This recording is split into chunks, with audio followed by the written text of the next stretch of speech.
DIY Auto. All right, guys, so before we get into this video, I just want to clarify something here. Practice what I preach. I should practice what I preach. Do as I say, not as I do, kind of thing. So the proper way to do any type of work in your coolant system, obviously you want to make sure that the car is cold and the system's depressurized. I explained how to look for that. But what you guys should be doing is you should drain your cooling system through the radiator, the bottom of the radiator. Usually there's a petcock. Usually you should drain it through there. That's the proper way. And I'll put a picture up here of what I'm talking about. You want to drain your coolant system through the petcock, and that's gonna ensure that you don't make a mess when you open up your thermostat housing or any other part of your coolant system. As you're gonna see in the video ahead of you, once you keep watching my video, I don't do that. A lot of times I do not do that, and I end up creating a mess. And the reason why I don't do it is because, for one, it's kind of an extra step. For two, you're going to drain. You don't have to drain all of it, but in order for you to do it properly and make as less mess as possible, you're going to have to drain everything. And if you don't have clean containers to put the coolant in so that you can recycle it back into your vehicle, then you run into the problem where you're going to have to dispose of that coolant the proper way. You can't just throw it in the street or in a bush, because it's dangerous to animals, as we went over in other videos. So it just kind of creates a little bit of extra steps, a little extra problems and stuff like that. With what you're going to see in the video, creating the mess, it squirts on all your vehicle components under your engine compartment, and you could just wipe those down and properly dispose of the rags, and then you have a catch pan underneath. Whereas if it's clean, you could recycle it. I usually don't. I always properly dispose of my coolant, the old coolant that I don't need anymore. Sometimes your local auto parts stores will do that for you. So just make sure you know and abide by your state laws in your area. But anyway, guys, that's the proper way to enter your coolant system.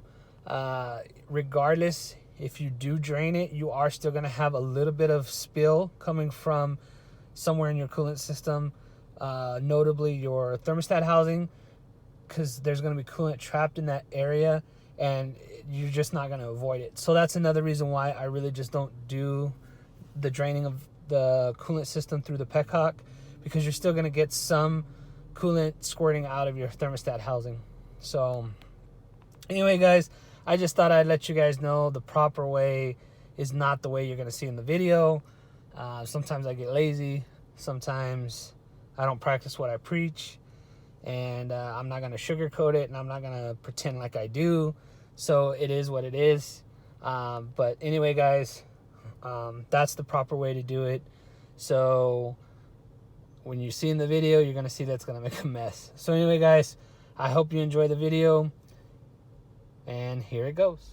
All right, guys, and we are back. And we are here in my 2015 Dodge Durango Limited all-wheel drive. And we have the money light on. We have a check engine light. So my wife had come home from work, and just as she was about to get home, noticed the check engine light popped on. So we're going to go ahead and check out the code. We already checked it out earlier, and I already determined the possibility. But I'm going to bring you guys along before we do the repair. So anyway, guys, looking at the scan tool. See if I can get it to where you guys can see it. We have a P0128 code. And that's the thermostat rationality code. So basically what that code is the vehicle is not meeting operating temperature. I'm gonna go ahead and turn this off just because I don't want the car to get hot, because we are gonna have to open up the coolant system. So basically, guys, the vehicle's not running at operating temperature. It's running too cold. And if you could see on the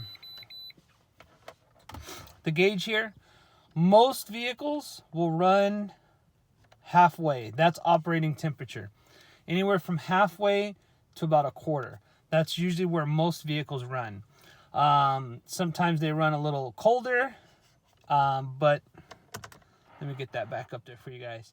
But anytime they start running over halfway, then you have a problem, because it's getting up to higher temperature. Some cars might run a tad bit past the middle line, and that's fine. It just depends on the vehicle. But once you start getting up 3/4, you're getting way too high.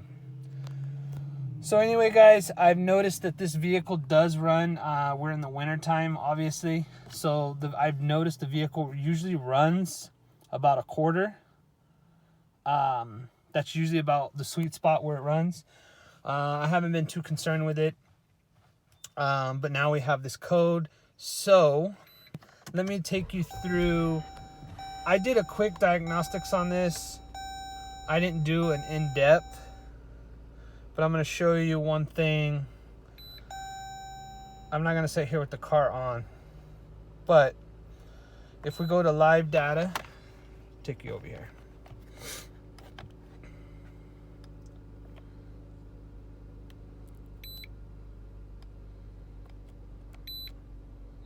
Let me let it relink.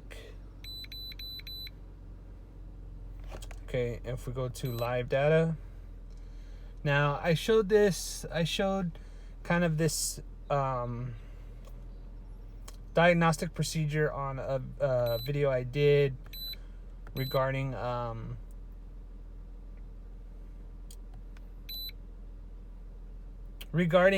truck that was in limp mode, and it needed a thermostat replacement because the thermostat was I believe stuck open. Anyway, basically what we did is we kind of monitored our engine coolant temperature sensor, and we've seen it consistently going up as the vehicle warmed up. I'm gonna go ahead and turn this off because I don't want the vehicle getting too hot, because we're gonna have to open it up right now. So basically, the engine coolant temperature sensor kept steadily going up. There was no drop. There was no like up and down, any kind of crazy stuff going on. So that's basically telling me that the engine coolant temperature sensor is working properly. And I've determined that we have a stuck open thermostat. So we're going to go ahead and replace the thermostat today. Normally, I recommend anybody that has a Dodge Durango, at least the V6 version, this is the V6 version, that if you have a problem, whether it's in you got it narrowed down to your thermostat or your ECT, your engine coolant temperature sensor, you're probably better off, if you're really trying to save money, just going after the thermostat in the very beginning. Try that first, because the ECT sensor is a pain to get to. And if you take it somewhere, it's going to cost a lot of money. I think I quoted a customer probably around $1,000 just to remove that and replace it, because it is a pain to get to. It's not impossible, but it's a pain. So normally I recommend you going through all the steps, testing stuff, and going after the proper thing. But if you don't, in this time, in this day and age, if you don't have the money or the resources to do that, I suggest you go through to the ECT first. Or if you have a scan tool, you can read that data just like I did. So I'm going to stop rambling on, guys. We're going to get under the hood and we're going to get this going. So let's go. All right, guys, so we're under the hood, and one of the first things you want to do before you ever touch the coolant system is you want to make sure the vehicle is cooled and depressurized. So you want to, you can feel your radiator cap.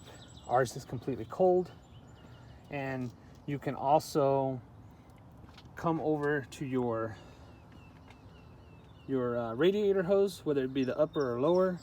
The upper is probably going to be easier to get to, and to know if your system is too hot. If you can't hold your hand on the hose, then it's too hot. As well as if you squeeze and the hose does not easily squeeze in, you know your system's pressurized. So you can come over here. We removed our radiator cap. It's just sitting there. So, and our coolant system's cold or cool, and we have no pressure in the system. We're gonna go ahead and start taking off the parts that we need to remove. So first we're gonna remove the engine cover, and it just pops up just like that. Now we can remove this out of the way. Okay guys, next we're gonna take off our air intake system. So we're gonna come over here. And you could use a flathead screwdriver, where I believe it's gonna be a 10mm fastener. We're gonna loosen that up. Then you're gonna come over here. You obviously have stuff attached, so you're gonna have to unattach it.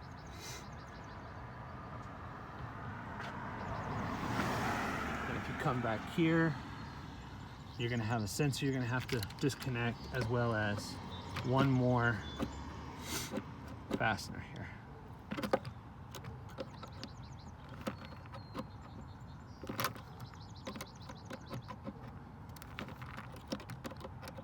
If I can even get it. Doing better with my hand than the screwdriver.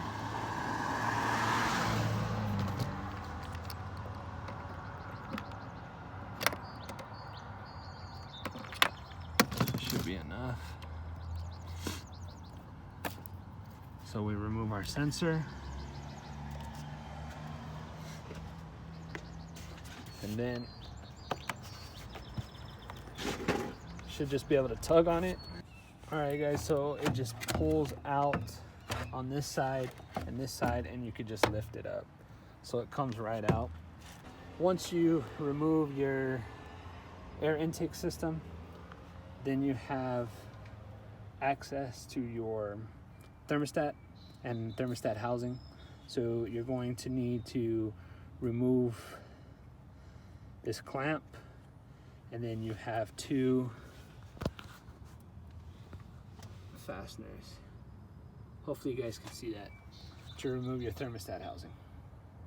All right guys, so before we start taking off the housing, we're gonna have some coolant leaking out, and we're gonna have a pan underneath, but you're gonna have to take this bottom belly pan off, and basically there's gonna be 3 10mm bolts up front here.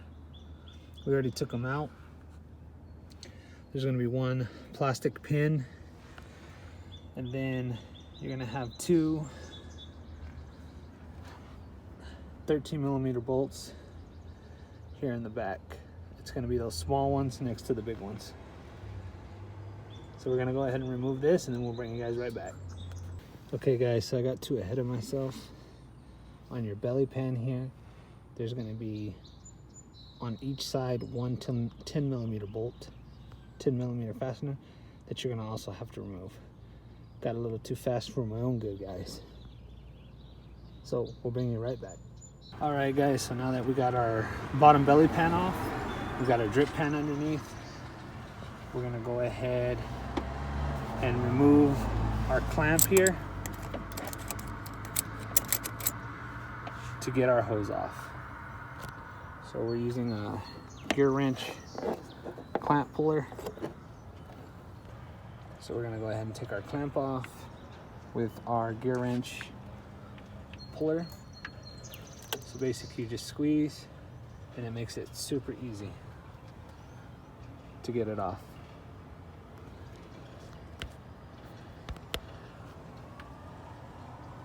And with this, it actually will lock in place. Hopefully it locked good enough to where you can go ahead and remove this without needing 2 hands, but looks like I might need 2 hands. So I'll bring you guys right back. But before we go, you see how it locked? It still has some wiggle room here, but it's just not enough. So I'm gonna go ahead and squeeze it and push it off. So we'll bring you guys right back. So now we're just gonna take our hose off, and you are gonna have some spill, and that's why we have our drip pan down there.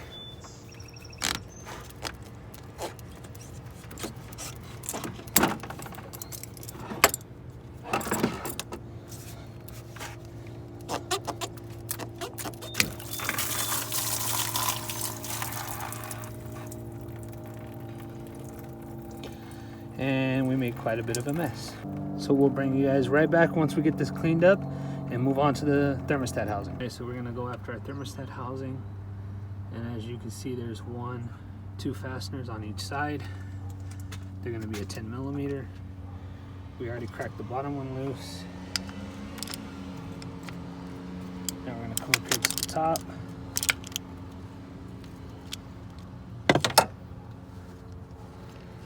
And they're not on very tight.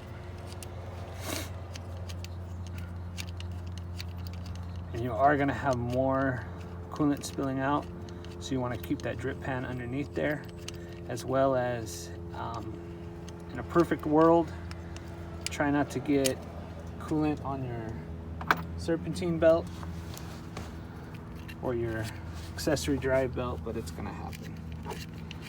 You can take some extra precautionary measures, but on a customer's vehicle I would, but because this is mine, it's no big deal for me.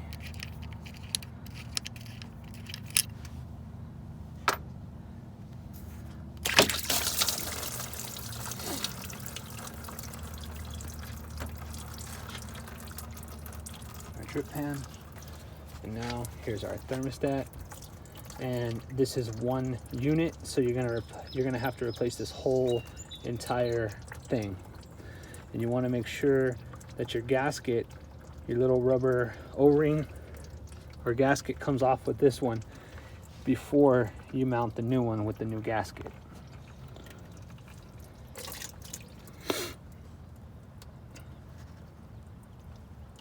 So here's our old one. So we're gonna go ahead and get this cleaned up, and we'll bring you right back. You also wanna clean the mating surface. It's pretty clean due to this O-ring. It's not like an actual gasket. The gasket makers you get, that's gonna leave residue, but you still wanna clean this up before you replace it with the new one. So we're bringing you guys right back. All right guys, so we have our new thermostat. This one's from AutoZone. AutoZone is not a sponsor, but if they would like to sponsor us, we're right here. So this is gonna be the thermostat with the housing. It's gonna be, what part number is this gonna be? Is it gonna be 82303DL? Sorry about that, 82303DL.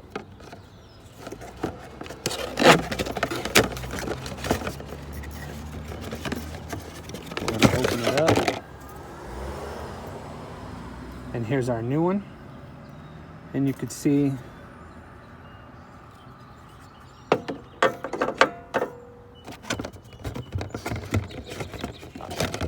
the O-ring is inside the new one, so we're going to make sure to put the new one on. And here's the new one compared to the old one.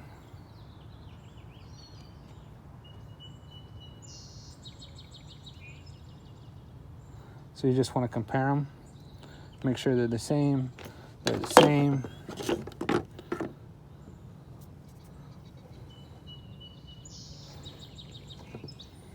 So we're going to go ahead and install our new one. So we're going to go ahead and put the O-ring in, and we're going to put it exactly the way it was, with this bleeder valve sticking up and the hose connection to the right. So we'll bring you guys back once we get this installed. All right guys, I didn't show it on camera, but before I installed my new one, I took my finger, and inside the housing is a bunch of coolant. I took my finger, put it in coolant, and rubbed it all the way around the new gasket, kind of like I do with the new oil filter. and that's just to kind of wet the rubber gasket a little bit, so it helps it seal better, as well as it doesn't seal it dry and potentially crack. That's just what I did. It's not necessary, but I suggest it. So anyway, we got this for the most part down.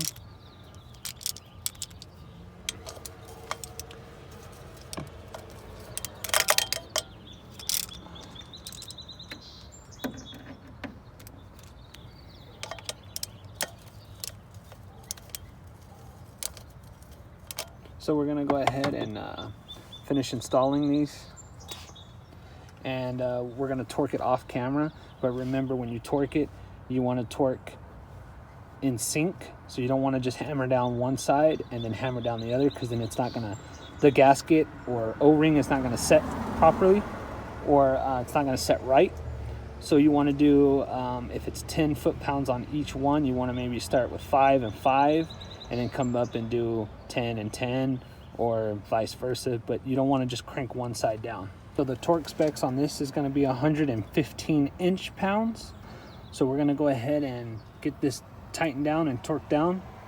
I'm not going to show it on camera. You guys know, you guys see me do it a lot, so I'm going to go ahead and torque this down. And then we're going to go ahead and put the hose back on and get everything put back together. So stay tuned. All right, guys, so we got everything torqued down to spec. We got our hose back on with our clamp back on. At this point, we're gonna go ahead and put everything back together. We're gonna put our air intake back on, and it's basically the reverse process of what we just did. Now, you did enter the coolant system, and you did lose coolant, which means you are gonna have air trapped inside your system. So what you're gonna have to do is you're gonna have to burp the system. You're gonna have to run it and get all the air out of the system. If you guys watched my coolant flush on a Hellcat video, you'll know that I burped it by keeping the cap off, the radiator cap, coming over here squeezing it, and it takes a lot of time. However, some engines have a bleeder valve on the actual engine block, or in this case, we have an actual bleeder valve here on the thermostat housing. This makes it much easier. So what we do is you're gonna crack this open and run it, and it's gonna be the same thing basically as having this off. It makes it much easier and much safer. So we're gonna go ahead and put everything back together. You also wanna make sure, before you call it a good day, you wanna make sure that you're not gonna get any leaks through your thermostat housing here. So it might be hard to do with the air intake system on. So you're just gonna have to work around that, because if you try to keep your air intake off, especially with your throttle open like that, it's going to either not start, or if it does, it's gonna run very poorly and it's not gonna function properly. And you're not gonna get a good burping out of your system. So anyway, guys, we're gonna go ahead and put this back together. We're gonna ensure that there's no leaks in the thermostat housing, and then we're gonna burp our system. We'll be right back, guys. All right, guys, so what I did is I just put it on. I put the air intake on. I didn't fully clamp it down. We're gonna put our sensor back, so we don't get no check engine light or code for that. And it's a little hard, but it is still possible. I don't know if I'm giving you guys a good view. It's still possible to see your thermostat housing, so you could still see if you have any leaks. As far as getting to the bleeder valve, you could still get to it. You could still get to your bleeder valve. It's gonna be a little bit difficult, but not impossible. So we're gonna go ahead, turn the vehicle on, ensure that there's no leaks in the thermostat housing. And we're gonna go ahead and burp the system and top off our coolant. So we'll bring you guys right back. So it's kind of hard to show you guys, but so far we have no leaks, which is good. We have our bleeder valve open.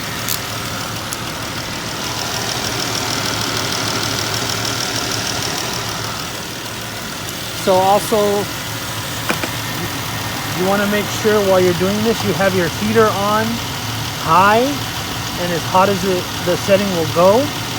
That's going to help circulate the coolant through the heater core and ensure your entire system is being burped of any air. That's going to ensure that you get all the air out of the system. So we're going to continue to let this go, and we'll bring you guys right back. All right, guys. So we ensured there's no leaks, and we completely got any air out of the system. For the most part, our heater is nice and hot. So you want to make sure to replace your sensor wire. Make sure to clamp down your hose there and your hose here. We're going to go ahead and put the cover back on.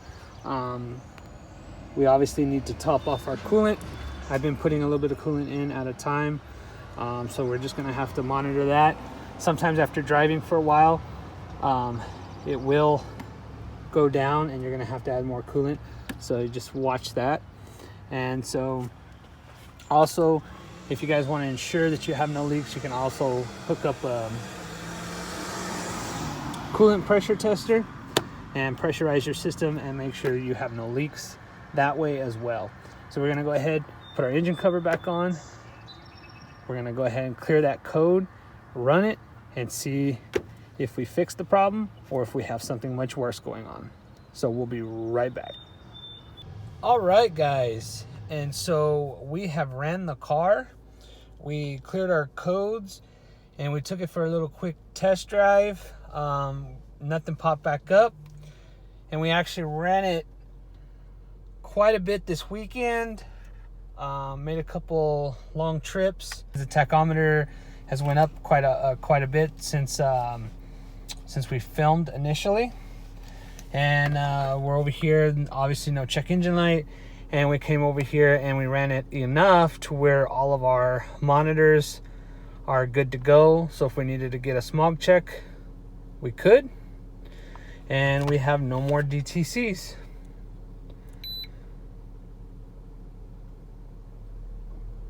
As you can see there. And then even if we go into live data, here's our engine coolant temperature sensor, and we just turned on the car, so it's about where it should be.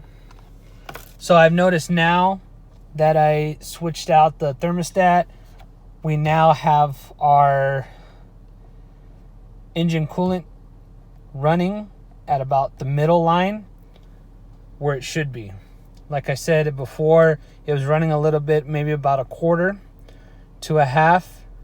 It would always run usually about a quarter, and it was actually running really low.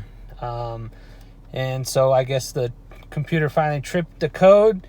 So now we're running at optimum temperature, which is right there in the middle where most cars should be. So anyway, guys, one thing I didn't mention, coolant wise, I didn't really show pouring coolant in, but we're just using the Peak original equipment technology.